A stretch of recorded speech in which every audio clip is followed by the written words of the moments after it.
role model for us. Thank you for being such a good father to all of us.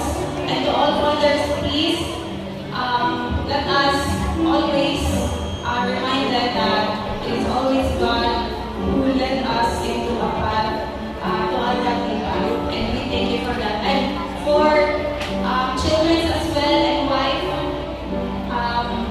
let us always respect. And later, I know we have lots of kids, and as well as mga young people now. If your mother is here, please don't forget to say thank you